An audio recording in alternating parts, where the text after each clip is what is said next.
Hey there, today we're going to look at how to use Generative AI Grammarly Code 2025 full guide. So let's get started. First, open a document where you want to use Grammarly Go. Over here, it can be any article, report, or creative piece you're working on. After that, look for the Grammarly Go AI feature inside your text editor. Then click on the Grammarly Go icon to activate its generative AI features. Over here, you'll see several options to improve tone, word choice, or sentence structure. Take a moment to explore these options based on what you want the AI to do. After that, choose your desired preference and let Grammarly Go analyze the text.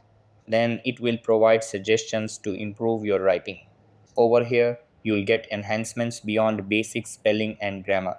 Then Grammarly Go will polish your writing in just a few seconds. After that, you can also use Grammarly Go in Gmail. When writing an email, activate Grammarly Go and check the suggestions.